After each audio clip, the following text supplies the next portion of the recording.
5, 4, 3, 2, 1, 0.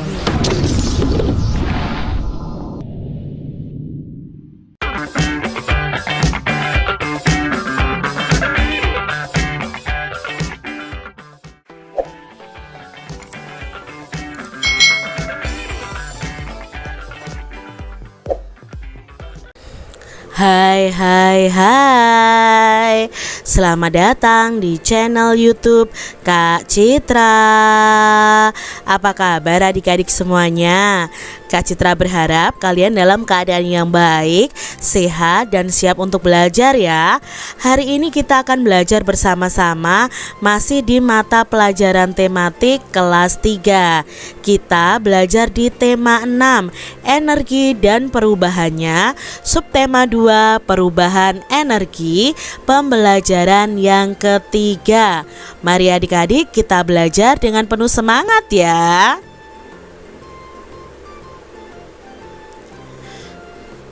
Minggu lalu, siswa kelas 3 berkunjung ke Waduk Jatiluhur. Waduk tersebut terletak di Purwakarta, Jawa Barat. Murid-murid senang sekali. Hari ini mereka masih membicarakan kegiatan tersebut. Berikut ini percakapan mereka adik-adik. Mari kita simak ya percakapan mereka. Selamat pagi teman-teman. Selamat pagi Siti. Selamat pagi juga Siti. Bagaimana kabar kamu Siti? Apakah kamu sudah sembuh? Sudah, terima kasih doanya ya teman-teman. Oh iya, bagaimana kunjungan ke Waduk Jatiluhur kemarin? Menyenangkan tidak teman-teman? Sangat menyenangkan, banyak ilmu yang didapat. Ilmu apa, Duk? Tanya Siti. Ternyata waduk ini dijadikan pembangkit listrik, jawab Edo. Iya, makanya Waduk Jatiluhur ini disebut sebagai waduk untuk PLTA, yaitu pembangkit listrik tenaga air. Mengapa disebut pembangkit listrik tenaga air? Tanya Siti. Karena energi listriknya itu berasal dari tenaga air, jelas Udin. Lalu bagaimana caranya energi air menjadi energi listrik? Tanya Siti lebih lanjut. Lalu ada yang menjawab, energi gerak air akan memutar alat yang disebut dengan turbin. Lalu turbin akan menggerakkan generator listrik. Bergeraknya generator listrik inilah yang akan menghasilkan tenaga listrik, jelas Udin. Listrik yang digunakan kemudian akan disalurkan ke gardu-gardu listrik. Nah, dari gardu-gardu itulah listrik tersebut akan disalurkan ke rumah-rumah atau kantor-kantor, kata Edo. Oh, begitu ya. Terima kasih ceritanya ya teman-teman, kata Siti. Itu tadi ya percakapan antara Siti dan teman-temannya. Begitulah keseruan pembicaraan Siti dan teman-temannya. Dari pembicaraan mereka, kalian akan mendapatkan informasi tentang manfaat waduk itu sebagai pembangkit listrik. Selain sebagai pembangkit listrik adik-adik, waduk atau danau itu juga digunakan untuk keperluan lainnya, seperti irigasi atau pengairan sawah, perikanan, dan juga sebagai tempat wisata. Betapa besar ya manfaat waduk itu. Nah, oleh karena itu dapat dibayangkan apa yang akan terjadi jika waduk itu kering adik-adik. Ya, sawah-sawah akan kekeringan dan persediaan energi listrik menjadi berkurang. Sekarang coba pikirkan apa akibatnya jika tidak ada listrik. Ya, pastinya kalau tidak ada listrik semua gelap, kita tidak bisa melakukan aktivitas kita ya adik-adik ya. Apa pula akibatnya jika sawah kering? Nah, kalau sawah kering ya petani akan merugi ya adik-adik ya. Mereka tidak bisa panen, kita juga tidak bisa menikmati hasil pertanian dari para petani. Adik-adik, tuliskanlah 2 hal tentang Waduk Jatiluhur yang sudah kalian ketahui. Nah, yang pertama, Waduk Jatiluhur ini dimanfaatkan sebagai pembangkit listrik. Yang kedua, selain sebagai pembangkit listrik, Waduk Jatiluhur ini juga sebagai irigasi atau pengairan sawah, perikanan, dan juga sebagai tempat wisata. Bagaimana tenaga listrik yang dihasilkan oleh air dalam waduk itu? Kalian bisa menceritakan secara singkat. Nah, di sini energi gerak air akan memutar alat yang disebut dengan turbin. Lalu turbin tadi akan menggerakkan yang namanya generator listrik.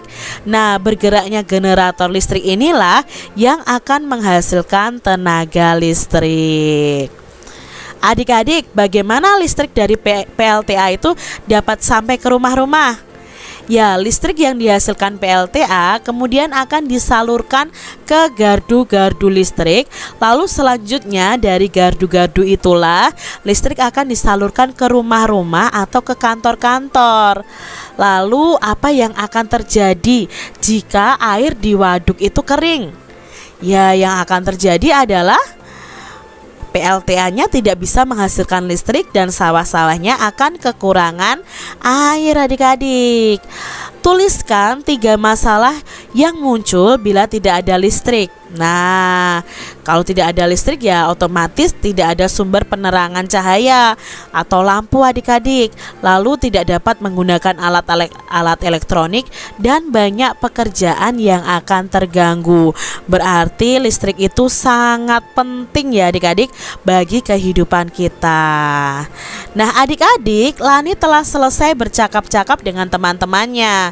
Kemudian Lani mengajak teman-temannya untuk berlatih menari. Kali ini mereka akan berlatih gerak kuat kaki pada tari. Jenis gerakannya hampir sama loh dengan gerakan sebelumnya. Iringan musiknya lebih cepat sehingga gerakan kaki harus lebih kuat. Adik-adik bisa mengikuti gerakan Lani ini.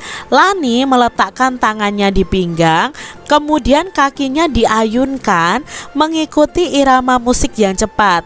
Musiknya ini berirama cepat, jadi kaki yang harus diayunkan juga lebih kuat adik-adik. Nah, ingat gak ya gerakan yang sudah kita pelajari sebelumnya? Di sini adalah gerakan yang pertama, ya. Tangan di pinggang, kaki lurus ya. Lalu kaki dibuka selebar bahu. Lalu kaki kanan dan kiri secara bergantian diayunkan ya. Kalian ayunkan kaki kanan, kaki kiri secara bergantian. Nah, kepalanya itu ikut menggeleng atau menoleh. Jadi kalau kaki kirinya yang mengayun ke kanan, berarti kita menolehnya ke kiri. Ya, jadi sama dengan tolehan kepala itu sama dengan kaki yang diayunkan adik-adik. Berikutnya ada gerakan yang kedua. Nah, gerakan kedua ini seperti ini adik-adik ya. Meliukkan badan ke kiri dan ke kanan. Ya, ini meliukkan, kakinya melangkah ke kiri dan ke kanan. Selanjutnya gerakan yang ketiga adalah gerakan ini adik-adik ya. Gerakan tangan dari bawah ditarik ke atas. Nah, kakinya secara bergantian maju ke depan ya, maju ke depan dan ditekuk adik-adik seperti ini. Kalian bisa tirukan ya. Adik-adik, semakin kuat gerakan pada tarian, semakin besar juga energi yang dibutuhkan. Bahkan seorang penari itu dapat bercucuran keringat ketika menari, karena menari itu menguras energi. Nah, adik-adik, selesai latihan menari, Lani dan teman-teman berlatih menghitung. Mereka akan menghitung kegiatan yang dilakukan di sekolah sebagai panduan digunakan jadwal pelajaran di sekolah. Nah, guru meminta setiap siswa itu bekerja secara berkelompok. Masing-masing kelompok akan menghitung lamanya kegiatan selama 1 hari. Sebelum siswa bekerja, guru menjelaskan cara menentukan lamanya suatu kegiatan. Di sini adik-adik ada contohnya nih. Pukul 5 Lani bangun tidur, kemudian mandi, berpakaian, dan menyiapkan peralatan sekolah. Kegiatan ini dilakukan sampai pukul 05.30. Maka lama kegiatan tersebut adalah kita bisa mencarinya dengan kegiatan selesai dikurangi kegiatan dimulai. Jadi kegiatan selesainya kan di sini pukul 5.30. Kegiatan dimulainya pukul 5. Jadi kita kurangi saja. Menit kita kurangi dengan menit, jam kita kurangi dengan jam. 0 dikurangi 00, 3 dikurangi 03, 5 dikurangi 50. Nah, jadi di sini lama kegiatannya adalah 30. Berapa adik-adik? 30 menit.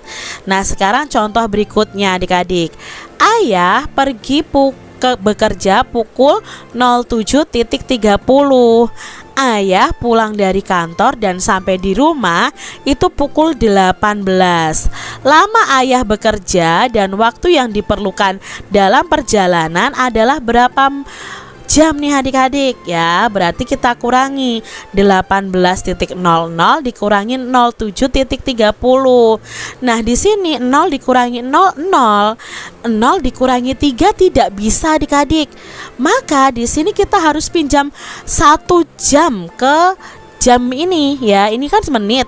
Kita pinjam 1 jam. Nah, kalian perlu ingat bahwa 1 jam itu kita ubah menjadi satuan menit. 1 jam itu ada 60 menit.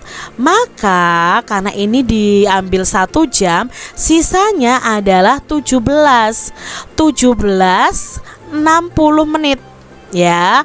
Lalu kita kurangi dengan 07.30. 0 dikurangi 00, 6 dikurangi 3 ya, 6 dikurangi 3, 17 dikurangi 7, 10.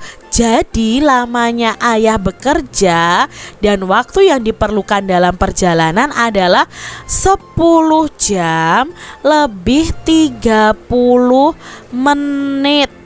Itu ya adik-adik ya, lamanya ayah bekerja dan perjalanan. Adik-adik, adakah cara lain yang kamu ketahui untuk menghitung lama waktu ayah bekerja? Nah, berikut ini adalah jadwal kegiatan harian Lani. Berdasarkan tabel berikut, tentukan lamanya masing-masing kegiatan. Di sini ada kegiatan Lani dan waktunya adik-adik. Misalnya di sini waktunya adalah pukul 5 sampai pukul 5.30. Kegiatan Lani adalah mandi pagi, berpakaian, dan menyiapkan peralatan sekolah. Lamanya adalah 30 menit. Nah, sekarang kita akan melihat di sini waktu sarapan. Berapa menit waktu yang dibutuhkan Lani untuk sarapan? Caranya adalah lamanya itu sama dengan waktu selesai dikurangi waktu mulai. Waktu selesainya pukul 6 dan waktu mulainya pukul 05.30. Berarti kita kurangi 06 dikurangi 05.30. Nah, kita bisa buat pengurangan bersusun seperti ini untuk jam ya adik-adik ya. 0 dikurangi 00, 0 dikurangi 3 tidak bisa adik-adik. Nah, di sini kita harus meminjam 1 jam ke depan. Ingat ya, pengurangan jam itu berbeda dengan pengurangan biasa. Nah, ini kita pinjam 1 jam, otomatis yang pukul 6-nya ini karena dipinjam 1 jam berarti berkurang jadi 05.60. Di sini jadi 60. Mengapa jadi 60? Ya karena di sini dipinjam 1 jam. 1 jam itu ada 60 menit. Kita tuliskan saja 60 menit seperti ini. Baru kita kurangi lagi 05.30. 0 dikurangi 00, 6 dikurangi 33, 5 dikurangi 5, 0. Jadi ini maksudnya adalah ini menitnya saja yang kita lihat, 00 di depannya ini tidak perlu kita lihat. Jadi di sini lamanya Lani sarapan itu ada 30 menit ya, seperti itu. Berikutnya perjalanan ke sekolah dari pukul 06.10 sampai 06.30. Maka lamanya perjalanan bisa kita hitung sama waktu selesai dikurangi waktu mulai, atau waktu sampai di sekolah dikurangi waktu saat berangkat. Berarti 06.30 dikurangi 06.10. Berapa 06.30 dikurangi 06.10? Nah, 0 dikurangi 0, 0, 3 dikurangi 1, 2, 6 dikurangi 6, 0. Ini tidak perlu kita tulis. Berarti di sini lamanya ada 20 menit. Kalian sebenarnya bisa menghitungnya menggunakan gambar jam juga ya adik-adik ya. Kalian bisa hitung menitnya. Nah adik-adik, kita lanjutkan nih tabel berikutnya. Pukul 06.30 sampai 06.55 sampai di sekolah bermain dengan teman. Nah berapa lama Lani ini bermain dengan temannya? Berarti sama adik-adik, waktu selesai bermain dikurangi waktu mulai bermain. Kita kurangi di sini ya bersama-sama.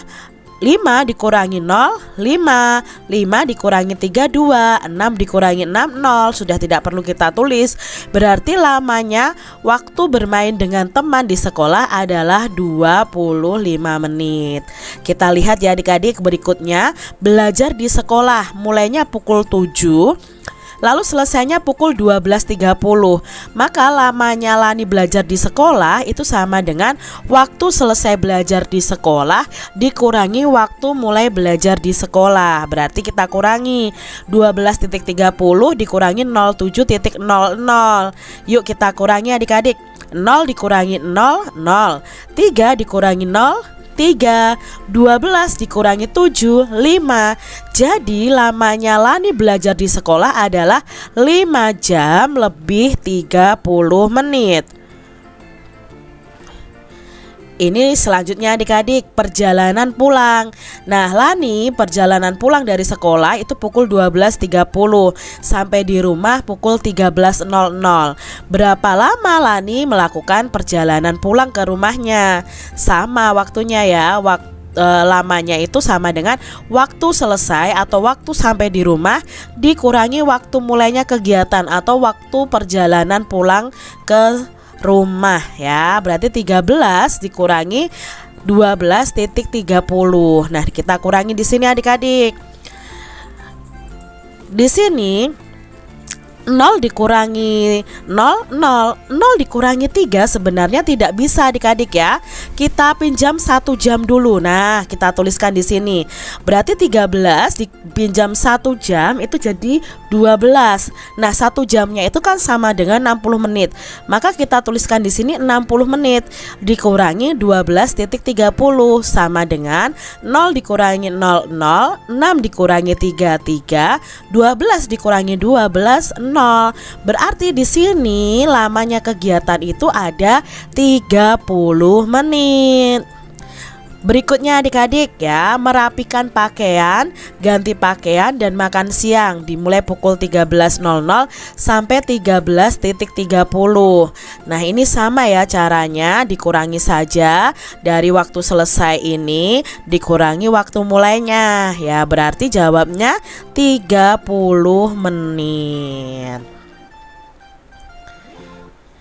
Lalu dilanjutkan istirahat siang nih. Lani istirahat siang dari pukul 13.30 sampai 15.30. Berapa lama waktu istirahat siangnya Lani? Nah berarti kita kurangi ya, dari selesai istirahat siang dikurangi mulainya istirahat siang ya. Berarti kita kurangi saja 15.30 dikurangi 13.30. Berarti 00, 3 dikurangi 30, 15 dikurangi 13 ada 2. Jadi lamanya waktu istirahat siang adalah 2 jam. Berikutnya mandi sore dari pukul 15.30 sampai 15.45. Nah, di sini kita bisa mencarinya dengan waktu selesai dikurangi waktu mulai. Waktu selesainya pukul 15.45 dan waktu mulainya 15.30. Nah, kita kurangi bersama. Hasilnya adalah 15 menit karena 5 dikurangi 05, 4 dikurangi 31, 15 dikurangi 15, 0. Jadi jawabnya ada 15 menit. Mudah ya adik-adik ya. Nah, sekarang kalian lanjutkan nih. Berapa lamanya waktu yang digunakan Lani untuk berangkat ke tempat kursus musik sampai tidur malam ya? Sampai tidur malam bisa kalian cari lamanya kegiatannya dengan cara seperti Kak Citra tadi, atau bisa juga kalian menggambarnya dengan menggunakan jam. Demikian tadi adik-adik pembahasan kita di tema 6 subtema 2 pembelajaran yang ketiga. Semoga video pembelajaran ini bermanfaat untuk adik-adik semuanya, dan sampai jumpa lagi di video pembelajaran Kak Citra selanjutnya. Tuhan memberkati. Jangan lupa tekan tombol subscribe, lalu tekan loncengnya, tekan juga tombol like, lalu share ke media sosial kalian. Jangan lupa untuk ikuti media sosial Kak Citra. Terima kasih.